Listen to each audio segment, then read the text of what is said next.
Welcome to A2Council Update, a recap of the Ann Arbor City Council meeting on April 21st, 2025.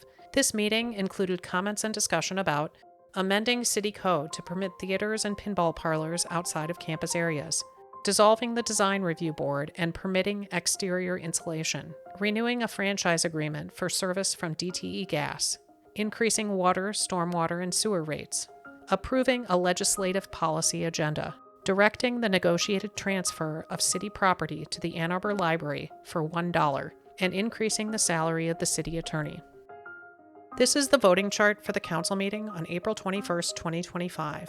All agenda items were approved unanimously. You can find this voting chart and more information about this meeting at a2council.com. Like and subscribe if you would like to see more content like this. The meeting included a presentation on the city budget from City Administrator Milton Dehoney. This is the state of our environment.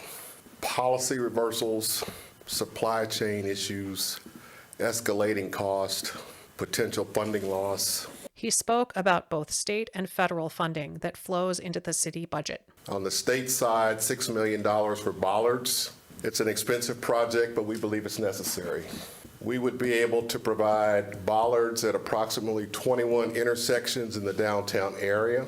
Because of the hotel that's going up across from City Hall, it's been pointed out that the hotel would have rooms that's directly in the sight line of the probation office and the judicial offices. We have to evaluate risk. And so we're asking state funding, $740,000, in order for us to apply protective glass to the upper floors of the Justice Center. On the federal side, we're seeking $12 million for Fire Station 3. He explained an annual expense of $500,000 for 8 portable toilets downtown. They require that you take a minimum number of units. This represents a partnership with the DDA, and it's probably one of the areas of the budget that we struggled with the most, or I did. He described other challenges, adding staff and more expenses. We've had multiple calls for more enforcement. Parks, downtown parking, bike lanes, at deliveries. We simply do not have enough community standard staff to be all the places that we're being asked to be. If the state acts, and if they act in a manner that allows us to, we would propose to add a second officer to work in the enforcement area. The Housing Commission is adding more properties, therefore they need more people. The administration also needs to add some people. A zoning coordinator moving from half-time to three-quarter time. Parks needs a couple of people, one as a coordinator. If you think about the things that we've been pushing forward for more density, for more housing, for more options for people to live in the city, one of the basic functions that you have to figure out every time you do a new development is how will the solid waste function be handled. We do not have enough people to do it all on our own. It's just too much. So we need to add a second solid waste supervisor, and then there's unarmed response. This budget continues our practice of taking $250,000 from the marijuana excise tax money and setting it aside. And in addition to that, we're also undertaking a drinking water distribution plan, because if we're going to add thousands of people to the city, we have to make sure that the drinking water supply is sufficient. It's really saying the capacity of the Huron River is not endless for what we might need. Dehoney explained that the city-owned Klein lot, previously designated for the development of affordable housing, will be sold and the proceeds used to buy other property for other housing and placemaking. We want to take the first $5 million off the top of the sale and create a strategic acquisition fund. Because if we want to talk about tax-based stability, we want to talk about housing and placemaking and leveraging, we have to do what we can to make that happen. And acquiring parcels that we can afford to buy only makes business sense. And this is the direction that we believe we need to go. After introductory remarks, public comments, and staff explanations, Council discussed agenda items for about 25 minutes. 8 people signed up in advance to offer public comments. 4 people spoke to topics on the agenda. 1 commenter spoke to the topic of the budget. Dan Kelly from the Shelter Association of Washtenaw County described services provided in the Ann Arbor community. Our winter season just ended. We saw record numbers this winter. We served up to 215 people on a given night. That's actually our third year in a row facing record need. Served over 800 people across our county. The Rising Hope for Housing program that I want to speak to specifically, we, as a member of that collective, really recommend funding that for the third year in a row and considering that. That program helps us continue equity work across the community, centering justice impact persons and families with support through housing choice voucher programs, helping them not only get into housing, but maintain that housing, which is so important right now. The consent agenda this week included 14 items and expenditures of over $15 million. Nothing was pulled for discussion, and all items were approved unanimously. After a brief introduction, Council unanimously approved an ordinance amendment that will allow theaters and pinball parlors in more areas of the city, wherever general entertainment is permitted. Council then considered an ordinance amendment to dissolve the Design Review Board for downtown developments and permit the use of exterior insulation finishing systems, currently prohibited. An amendment was offered to remove the change regarding exterior insulation. Now, maybe I'm not completely up to date on the technology, but from what I can tell, staff hasn't really been able to provide us with in-depth information about why the benefits outweigh the potential downsides. So I think it's premature to lift this restriction. That amendment was approved unanimously. Council voted unanimously to dissolve the Design Review Board for downtown developments. Council then considered a renewed 10-year agreement with DTE Gas to provide natural gas to city residents. Council made statements in support for about 5 minutes, highlighting new opportunities for DTE. This is about climate action, energy choice, and setting the stage for a new kind of utility partnership, one that aligns with our values and our future. They will have the opportunity, in the event that they are a successful bidder, to learn about district geothermal. Because someday, perhaps our next franchise may not be with DTE Gas, but rather DTE Geo. This is an opportunity for a new line of business for the company. While that's the company's, that's for the company's benefit. The 10-year agreement was approved unanimously. Without discussion, Council unanimously approved an ordinance amendment that will eliminate the requirement that alarm systems be registered with the city. At a future meeting, this amendment will be the subject of a public hearing and final approval at second reading. Council then considered 3 amendments that will increase the rates that residents pay for water, stormwater, and sewer fees. I know when it comes to affordability, the idea of increasing rates is not ideal, but we get what we pay for, and in Ann Arbor, it is my opinion that we get a lot for what we pay for when it comes to our utilities. The rate increases were approved unanimously at first reading. At a future meeting, they will be the subject of public hearings and final approval at second reading. Council then considered a legislative policy agenda, described as a statement of values for the city of Ann Arbor. This agenda really reflects the priorities and the values of our community, from expanding affordable housing and clean energy to protecting voting rights, investing in infrastructure, and strengthening worker protections. An amendment was offered to remove reference to road funding. Under high priority, replace advocate for increased local road funding and local public transit funding with advocate for state investments in a sustainable 21st century transportation system, parentheses, increased funding for road, transit, and non-motorized. The change was adopted by friendly amendment, and the legislative policy agenda was approved unanimously. Council considered a resolution directing the city administrator to negotiate the transfer of air rights over city property to the Ann Arbor District Library for $1. Air rights will permit construction over city-owned land adjacent to the downtown library. Earlier this month, City Council directed the sale of other air rights over a city-owned parking garage on South Forest. Those air rights were sold for $1.2 million.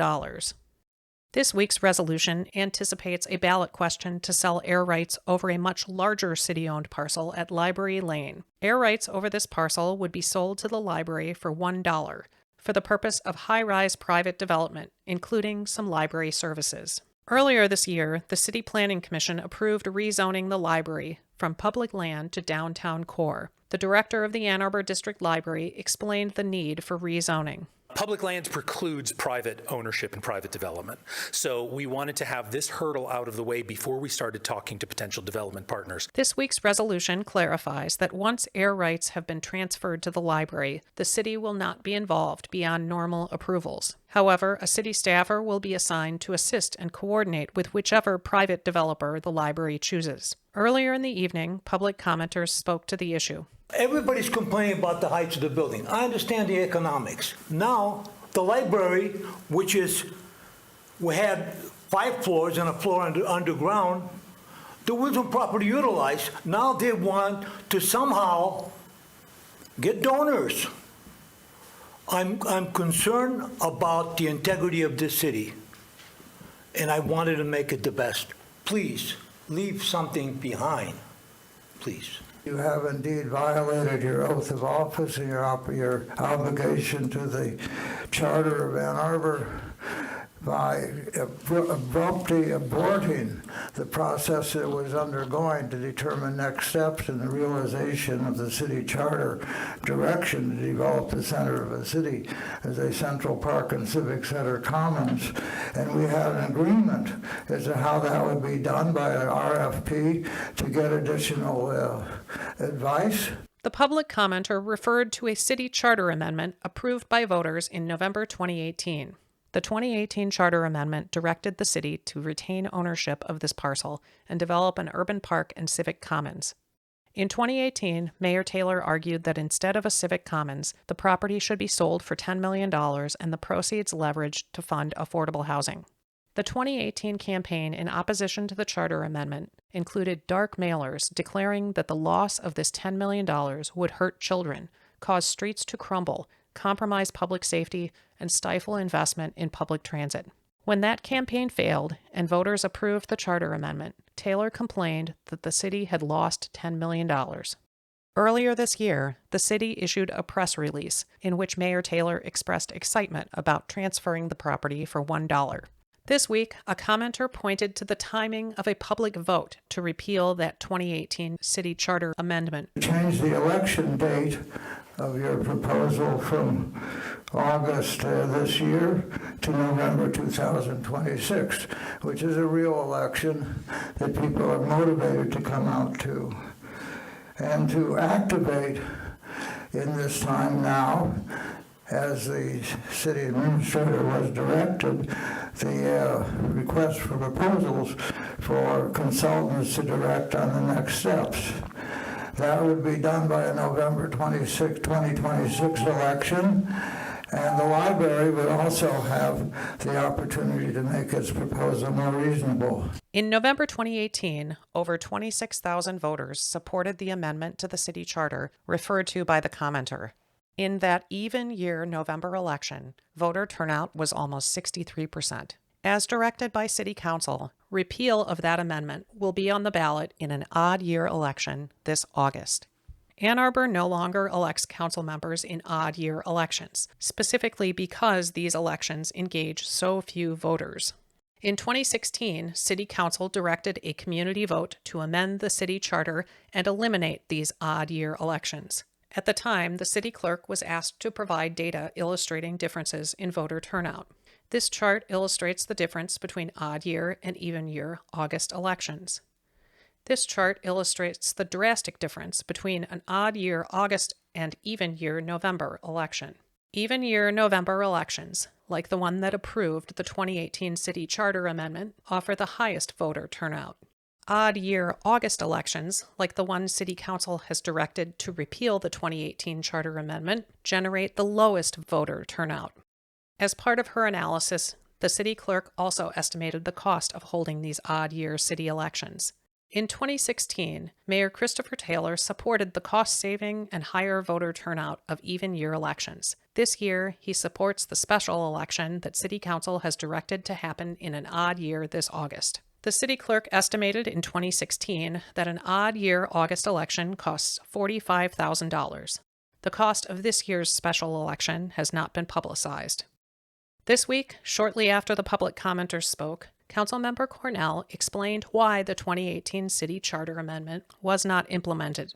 Council intentionally assigned responsibility to a city department they knew would not support it. The idea that nothing happened from the time that the charter amendment was passed to today and to the upcoming potential ballot initiative is not exactly accurate. There was never a promise for an RFP, and in fact, in 2023, this council passed a resolution putting it back in parks, and part of that was because the comprehensive plan for the park system indicated that the majority of citizens didn't approve of spending money on a new park. In discussion, Council expressed excitement about the ballot initiative. We would look to work to transfer the property, transfer the air rights to the library, and would anticipate the library then continuing its outstanding stewardship of library services here in the city of Ann Arbor. They would work, as articulated in the resolution, to create a new downtown library, utilizing, of course, their current site and adding library services on the site of the current roof of the parking structure. I'm incredibly excited about the opportunity that this presents to the downtown and the community as a whole, and I look forward to its consideration by the voters in August. Council unanimously approved the resolution directing negotiation of the transfer of city-owned air rights for $1, subject to approval by city voters in a special election this August.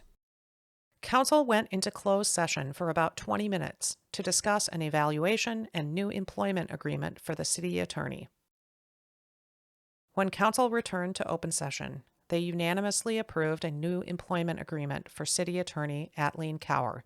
Ms. Cower will receive an annual salary increase of $30,000 and a lump sum payment of just over $7,300. The meeting adjourned at 9:30 p.m. with no additional public comment. For more details about this meeting, visit A2Council.com. Welcome to this week's A2Council Moment of Zen. I think there might be a mistake in the way the amendment is happening, because I think it doesn't remove it, the EFIS. Oh, you want it? No, but are permitted.